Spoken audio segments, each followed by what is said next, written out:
Hello, I'm going to talk about Adnams and their Single Malt #1 whiskey. Don't know if the #1 refers to it being the first whiskey they've made, or they think it's #1 or some other thing, but it's pretty damn good whiskey all the same. It's a nice color, look at that. No age statement, don't know how old it is exactly. If you don't know, Adnams are probably best known for beer and running pubs from Cotswolds. They're interesting though. Like if you check out this site, they make all sorts of stuff, man. They distill like an absinthe eau de beer, which is basically like thermonuclear beer, and a couple of whiskeys and things, which is the whiskey in question we're going to be talking about today. So price, £45. Quite pricey, not hugely pricey, but maybe more than you expect. I'd give it 4 stars out of 5 though. Not for packaging, I don't really like the look of that. Don't know, how do you feel about that colour? Well, never judge a book by its cover, as they say. Yeah, it's a damn good tasting whiskey. It's very different. I've got to say, like, you stick your nose in it and the first impression you get is like, oh, the heck's going on here? This is not going to be anything like I've had before. And it definitely does deliver. It does not smell like a Scotch or a bourbon, and it does not taste like a Scotch or a bourbon. It's very unique. There's kind of like a yeastiness. Like on the nose, you get a yeastiness and like a herbal note, which smells a bit like rosemary and you know, Madeira wine, but without the sweetness of Madeira wine. Just the herbal, the herbal bouquet, as they say, that you get from Madeira. Some honey as well. That's kind of a whiskey 101, right? They call it runny honey. I don't know, just kind of tastes like honey to me.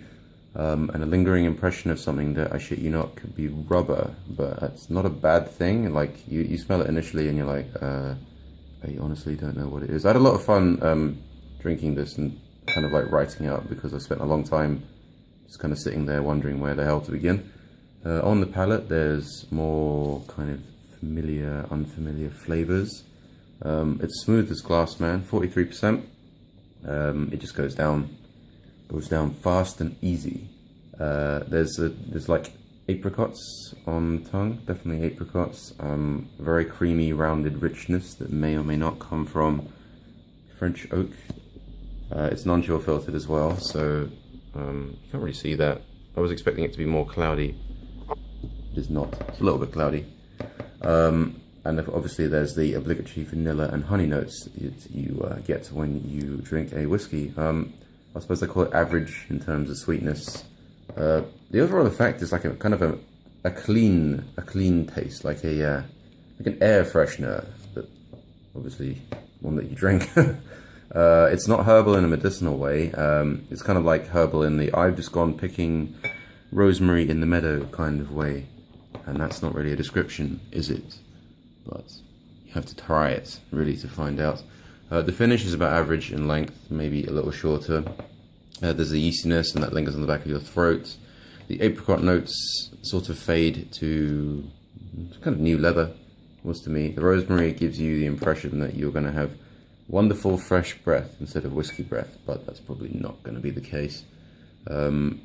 And as I wrote in the written review, I could still actually taste that herbal note a few hours after writing it up. So, overall verdict then, it's an innovative taste, man. I drink quite a lot of whiskey, and I got to say, this is very different from all the other ones I've been enjoying recently.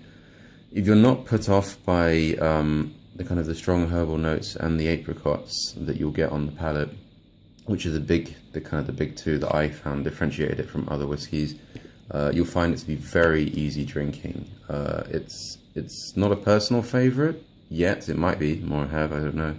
But it's definitely one I'd give to a seasoned whiskey expert to make them think, like, look, there is more out there to whiskey than just the scotches you've been drinking. All in all, I'm quite impressed with Adnams. I don't know if they're going to make more whiskies, but if they do, I want to try them. It's probably going to surprise you. And as for £45, maybe a bit much. I probably wouldn't get it again, but if you have some money to spend on nice things, then give it a shot. Get a taster first. All in all though, very impressed. Well done, Adnams. Please make more whiskey, and enjoy the rest of your day, whoever you are. Thank you.